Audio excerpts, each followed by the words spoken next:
Hello, everyone, and welcome to this recording from the Tech Leadership Learning area of McCall. We are here today to share our experiences with MicroPD and help you understand a little bit about how we went about it and things you might learn from us so that you can apply it to your own professional situations. My name is Craig Steenstra. I'm the chairperson of the McCall's Tech Leadership Learning area, and I'm also the Instructional Technology Director at Hudsonville Public Schools. I will pass it to Dave. Hello, my name is Dave Chizewski, and I am a board member for McCall and part of the Tech Leadership Learning area. And newly retired from a tech director role in Kennewa Hills. So my time is your time. All right. Hi, I'm Jason Strakowski, Instructional Technology Coach in Van Buren Schools. And Mike? Hello, I'm Mike Rowland, and I am the CTE supervisor from Delta Schoolcraft Intermediate School District. And Erin? I'm Erin Hughes. I am the software system administrator for Lapeer Community Schools, and this year I was a learning area delegate for the Technology for Leadership learning area. All right, thanks. Jason, if you can pull up our outline. Really what we hope to do today for you is to kind of walk through our selection, our choices for platform and how we utilize that and how we coordinated people to participate and lessons learned. So in looking at the beginning here, we wanted to provide small chunks of learning in a convenient way. That's why we explored the MicroPD option. And as we considered platforms, we landed on 7TAPS because we felt one, that it had a text messaging option so that we could easily send little chunks of learning to people's phones where they can easily see them and not have to take a lot of time out of their inbox or another modality. We also like that it has a very simple interface. It was easy to build stuff in. And in our test, sending them to mobile phones, it just displays really well and it's easy for people to use.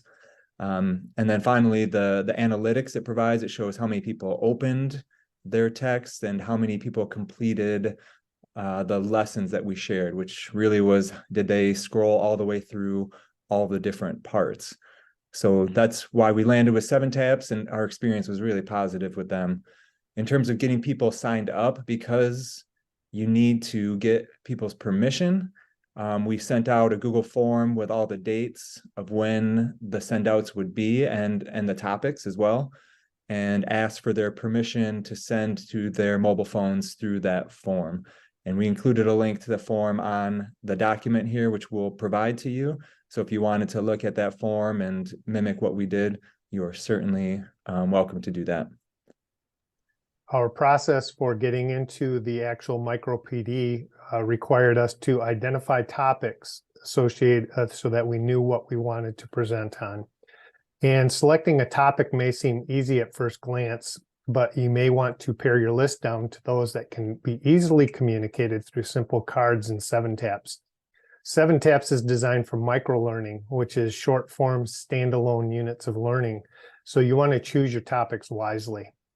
Topics that we chose for this year included presentation tips, spreadsheet tips, email and communication tips, managing shared resources such as in Google Drive or Microsoft OneDrive, and providing feedback. Think of classroom observations. A sample of topics we considered that didn't make the cut. I'll share those. Remember, keep it simple, and these were determined to be a bit more than simple, and that would be scheduling, meeting agendas, advanced search techniques, tech help with data, onboarding, and engaging and retaining staff. All of those topics were a bit heavier than we wanted to try to tackle with a simple 7TAPS process. Once we had figured out which topic we wanted to do, we went in as a group and we decided who had an interest or an area of expertise within that topic, and we made out our little list and bulleted, and everybody volunteered or were voluntold sometimes on what card or cards they would fill out. And that was what was really nice about the 7TAPS experience for us. You only really had to worry about 1 or 2 cards for each person. You certainly could have done it one person by themselves to build up the whole card stack, but we divided it according to interest or areas of expertise, and one person filled out 1 or 2 cards at the most. And by the time we were done, we had 7 or 8 cards for our whole presentation deck that worked out very well. All right, for a more in-depth example of what that might look like in building the cards, you can click through on the screencast that we recorded for you. But in basic, it looks kind of it looks very familiar to kind of building a Google slide deck. And we just went through here and built the things, and there's a ton of options as you see right there.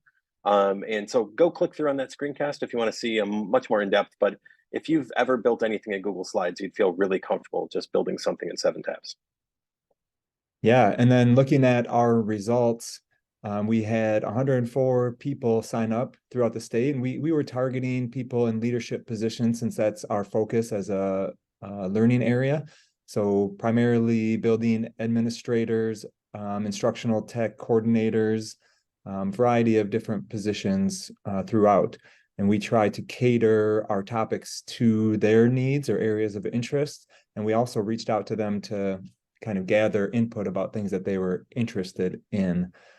In terms of our statistics, it wasn't as great as we may have liked. We included our average opens and completions there. So we had 40 average opens, which is not an awesome percentage, but compared to some of the other things that we've tried with online learning with people who are super busy every day, we feel pretty good about that percentage. And then completions, we had average 20 completions, so people got all the way through the cards. But we also had pretty good feedback from people who did participate. They said it was useful and helpful, and they were able to get tips and strategies that were directly applicable to their work. So that was a positive. We included an option for people to provide feedback and share their own experiences. And that participation was very limited. It was a card towards the end of each of our send-outs, and not very many people shared in that. So that was a little disappointing, and we want to think about a way for people to, I guess, do something or take some kind of action as part of a MicroPD to both build a kind of a group base of things that other people are using, but also to show a higher level of interaction. That'd be something I would like to do better, but that's a good transition into what we learned. Yeah, the first thing with our first point we learned is simplicity is king, is really trying to not overload the user with a ton of things. The idea is that they're supposed to be getting bite-sized content. But to almost the inverse of that as well is for those people who did want to drive deeper, is we created lots of links. So there might not have been a ton of content up front, but if somebody did want to drive down, links that they could then jump into and dig in if they were really interested. I will say that our goal or objective was to share content as opposed to collect, to verify that the learner had mastered the content. So there were a lot of options to use polls and quizzes and questions that we didn't use that could have perhaps given us more data or feedback. So they're an option, we just didn't utilize those features. I will say we had 40 opens and 20 completions, but when I did one of my docs that I shared in one of the links on the cards, I accidentally forgot to share it properly, and I had way more than 40 requests to view my document. So whether our resources that we shared within the cards were shared more often than what the participation was, we don't exactly know, but I do know that I had a whole bunch of share requests for the document that I didn't share properly. Perhaps a wider reach than what we actually saw. The other consideration that we talked about a lot of a group is when you're trying to reach busy people like this, when do we send these out? And we had several different discussions. Craig, if you want to jump in on that about how we determined when the best time was, the looks at the statistics that you saw. Yeah, we played around with it a little bit. We tried end of the school day, so around 3 p.m. to 4 p.m. And we tried first thing in the morning, and then we also tried later at night around 7 or 8 p.m. And there wasn't a clear our obvious distinction about what time was best. It seemed to be more dependent upon interest and topic as to level of engagement. But one of the things that would be nice, I guess something we learned is that if we could customize the send time to the participant preference, that would probably be better. And I think we would add it to the initial form, add a question like, what time do you want to receive these? And then you could send the lessons to people at that chosen time. And I think we'd get higher engagement in that case. Yeah. Yeah, I mean, even to speak to that for a second is I know a previous MicroPD experience I did on a different platform allowed the user to customize that themselves. And I think that would be a great product development for 7TAPS itself to be able to customize that delivery method. Because I know that with me, early in the morning's better, but maybe with somebody else, much later in the evening or something else. So I think that'd be a great thing to build upon. Another thing would be to perhaps say another feature for 7TAPS is send me a reminder, because they may look at something initially with their text message, find that they are interested and want to see it, but they just can't do it now. And they could click a button that says send me a reminder. And that might be a helpful tool to increase engagement. Okay, that's all that we had to share. Thank you for taking some of your time to walk through our process. We are certainly open to following up with any questions you might have. You can reach out to us through the McCall website or any of our personal contact information. So thanks for watching. Have a good day.